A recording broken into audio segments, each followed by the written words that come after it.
नमस्कार, SBT news में आपका स्वागत है। पेश है 11 जनवरी शनिवार दोपहर 3:15 बजे राजस्थान की 15 बड़ी खबरें। सबसे पहले एक नजर डालते हैं आज की हेडलाइंस पर।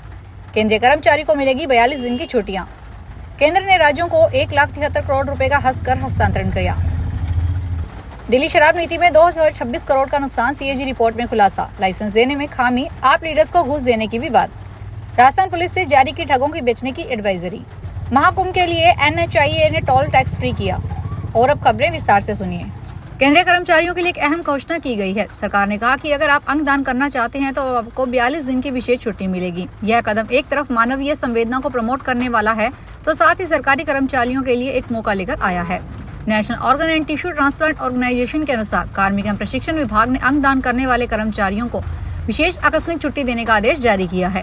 National organ and tissue transplant organisation के प्रमुख डॉक्टर अनिल कुमार ने बताया कि इस आदेश की जानकारी अब वेबसाइट पर अपलोड कर दी गई है ताकि लोगों में जागरूकता फैलाई जा सके।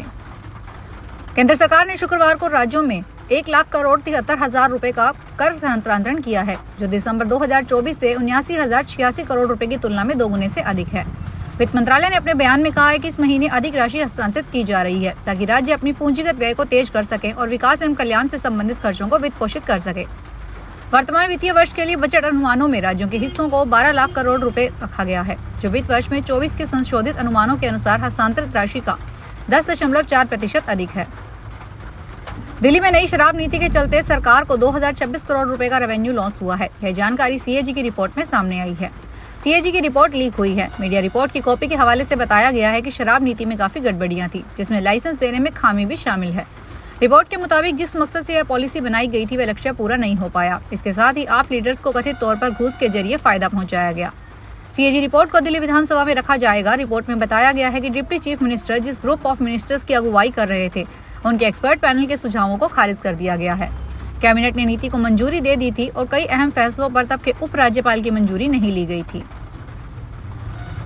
आगामी दिनों में प्रयागराज में होने जा रहे महाकुंभ में जाने वाले श्रद्धालुओं के ठगने के लिए जालसाजों ने जाल बिछा रखा है। फर्जी लिंक या वेबसाइट के द्वारा होटल, धर्मशाला, गेस्ट हाउस की बुकिंग के नाम पर धोखाधड़ी की जा सकती है। राजस्थान पुलिस की साइबर शाखा द्वारा इस संबंध में एडवाइजरी जारी की गई है कि ऐसी वेबसाइट या लिंक पर सतर्क रहने की आवश्यकता है। प्रशासन द्वारा जारी किए गए कॉन्टैक्ट नंबरों एवं ऑफिशियल वेबसाइट में बुकिंग कराएं। National highway authority of India ने महाकुंभ में आने वाले श्रद्धालुओं को एक बड़ी राहत देने वाले प्रयागराज रायबरेली राष्ट्रीय राजमार्ग पर अंधियारी टोल प्लाजा को 28 फरवरी तक टोल टैक्स मुक्त कर दिया है। शुक्रवार आधी रात से वाहन बिना किसी रुकावट के टोल बूथ से गुजर रहे हैं। वहीं सीएम योगी ने यूपी रोडवेज निगम के अफसरों की बैठक ली और सभी जिलों में बसें चलाने के निर्देश दिए। महाकुंभ मेले में पहले सुरक्षा के ठोस इंतजाम किए गए हैं। शहर में 278 पॉइंट पर 2000 जवान तैनात किए गए हैं। इन जवानों को शहर के सभी एंट्री पॉइंटों पर समेत कुल 12 स्थानों पर मोर्चे पर मुस्तैद किया गया है। जूना अखाड़े में दोपहर 3 बजे एनएसजी कमांडो बड़ी मॉकड्रिल करेंगे। सीकर जिले के विश्व प्रसिद्ध बाबा श्याम के दरबार में लगातार भक्तों का हुजूम उमड़ रहा है। साल की पहली एकादशी से शुरू हुआ बाबा श्याम का मासिक मेला आज समाप्त होगा। भक्तों की मान्यताओं के अनुसार एकादशी और द्वादशी के दिन बाबा श्याम के दर्शन करना काफी शुभ माना जाता है। शाम भक्तों के लिए यह 2 दिन काफी विशेष रहता है। साल की पहली एकादशी के दिन दिल्ली, मुंबई, कोलकाता सहित अन्य बड़े शहरों में बाबा श्याम के भक्त आते हैं। आपको बता दें कि हर महीने की एकादशी को खाटू श्याम जी 2 दिवसीय मेले का आगाज होता है। यह मेला एकादशी को शुरू होता है और द्वादशी तक रहता है। टोंक जिले में देवली उनियारा विधानसभा उपचुनाव में एसडीएम को थप्पड़ मारने के मामले में डीजे कोर्ट ने नरेश मीणा की जमानत याचिका खारिज कर दी है। कोर्ट ने इस मामले में गुरुवार को सुनवाई की थी और फैसला सुरक्षित रखा था। समरावता प्रकरण में अब तक 61 लोगों की जमानत हो चुकी है। अब नरेश मीणा समेत 2 लोग इस केस में जेल में बंद हैं। देवली उनियारा विधानसभा उपचुनाव में मतदान के दिन समरावता में नरेश मीणा ने एसडीएम अमित चौधरी के थप्पड़ मारा था। राजस्थान के राजसमंद जिले के नाथद्वारा में 7 दिवसीय भागवत कथा का आयोजन होने जा रहा है। इस आयोजन के वक्ता प्रसिद्ध कथावाचक इंद्रेश कुमार हैं। यह आयोजन वल्लभ संप्रदाय के प्रमुख पीठाधीश्वर गिरधारी लाल जी के पाटोत्सव के अवसर पर किया जा रहा है। आयोजन समिति की ओर से इंद्रेश कुमार ने बताया कि भगवान श्रीनाथ जी की नगरी में उनके घर के ठाकुर जी गिरधारी लाल जी का 6ठा पाटोत्सव आयोजित होने जा रहा है।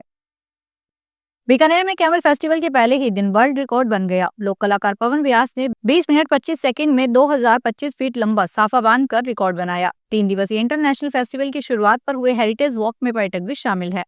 पवन को वर्ल्ड बुक ऑफ रिकॉर्ड के प्रोविजनल सर्टिफिकेट भी दिया गया। इससे पहले भी पवन ने साल 2019 में 1570 फीट का साफा बांधा गया था, तब वो वर्ल्ड रिकॉर्ड था। बॉलीवुड की मशहूर प्रोड्यूसर एकता कपूर ने अपने बच्चों के साथ राजस्थान में जयपुर की झलाना लेपर्ड सफारी का आनंद लिया। गुलाबी सर्दियों में झलाना की खूबसूरत वादियों और जंगल के बीच शाम के समय हुई सफारी में उन्हें अद्भुत अनुभव हुआ। सफारी के दौरान उन्होंने मादा तेंदुओं, फ्लोरा और उनके 3 शावकों को एक साथ देखा। सफारी के दौरान एकता कपूर ने चालक ने शावकों के नामों के बारे में पूछा। इस पर चालक ने बताया कि अभी तक उनके नाम नहीं रखे गए हैं। इस पर एकता ने सुझाव दिया कि एक शावक का नाम उनके भतीजे लक्ष्य के नाम पर रखा जाए। लक्ष्य तुषार कपूर का बेटा है। जयपुर में बीती रात तेज रफ्तार कार ने पुलिस चेतक को टक्कर मार दी। चेतक में 4 पुलिसकर्मी गश्त करने निकले थे। हादसे में क्षतिग्रस्त हुए दोनों वाहनों को लोगों की मदद से रोड किनारे खड़ा करवाया गया। गनीमत है कि हादसे में किसी प्रकार की जनहानि नहीं हुई है। पुलिस ने बताया कि रात करीब 10:30 बजे झोटवाड़ा थाने की चेतक गाड़ी में 4 पुलिसकर्मी गश्त कर रहे थे। कांटा चौराहे की ओर जाते हुए तेज रफ्तार कार पीछे से पुलिस चेतक में जा घुसी। टक्कर इतनी तेज थी कि कार आगे से पूरी तरह क्षतिग्रस्त हो गई। उसके साथ ही चेतक भी डैमेज हो गई। बीकानेर में आज सुबह मौसम बदल गया है। शहर में आज सुबह रिमझिम बारिश के साथ शुरुआत हुई। सुबह 5 बजे के बाद हल्की रिमझिम बारिश ने बीकानेर को भी होना शुरू कर दिया। इस बीच सुबह रात बजे तक रिमझिम बारिश ने मौसम ही बदल दिया। अत्यावश्यक होने पर घर से निकल रहे लोग सर्दी का पूरे इंतजाम के साथ बाहर आए। मौसम विभाग ने बीकानेर संभाग में बारिश के साथ घने कोहरे की संभावना जताई है। राजस्थान के मौसम में एक्टिव हुए वेस्टर्न डिस्टर्बेंस के असर के चलते बीती रात को ही सीकर जिले में वर्षा से मौसम सुहार्द हो गया। आज सुबह से ही जिले में बारिश का दौर जारी है। बादल छाने के चलते सुबह अंधेरा सा छा गया। फिलहाल जिले में आज ओले गिरने का अलर्ट भी जारी किया गया है। आज सुबह बारिश जारी रहने और आसमान में बादल छाए रहने से लोगों की दिनचर्या भी काफी प्रभावित हुई। आवश्यक काम होने पर ही लोग घरों से बाहर निकले। राजस्थान में माध्यमिक शिक्षा निदेशालय ने वर्ष 2021-22 और 2022-23 की डीपीसी में पदोन्नत हुए 1515 व्याख्याताओं की काउंसलिंग को स्थगित कर दिया। काउंसलिंग की आगामी तिथियां फिलहाल घोषित नहीं की गई है। माध्यमिक शिक्षा निदेशालय के संयुक्त निदेशक कार्मिक ने इस संबंध में निर्देश जारी किए हैं। 11 जनवरी से शुरू होने वाली ऑनलाइन काउंसलिंग तकनीकी कारणों से स्थगित की गई है। अलवर जिले में संकट गांव में पानी की समस्या को लेकर जल जीवन मिशन योजना के तहत प्रस्तावित बोरिंग को लेकर विवाद गहरा गया है। सगन गांव और पाई का गुवाड़ा के बीच इस मुद्दे में टकराव के हालात बन गए हैं। पाई का गुवाड़ा के लोगों ने जल जीवन मिशन योजना के तहत होने वाले बोरिंग का विरोध करते हुए बोरिंग करने वाली गाड़ी को वापस लौटा दिया। उनका कहना है कि यदि यह बोरिंग नहीं होती तो उनके गांव में पानी की समस्या उत्पन्न हो जाएगी। वहीं सकट गांव के लोगों का कहना है कि वे जल संकट से निजात पाने के लिए बोरवेल खुदवाना चाहते हैं। फिलहाल इस बुलेटिन में इतना ही। फिर हाजिर होंगे बड़ी खबरों के साथ।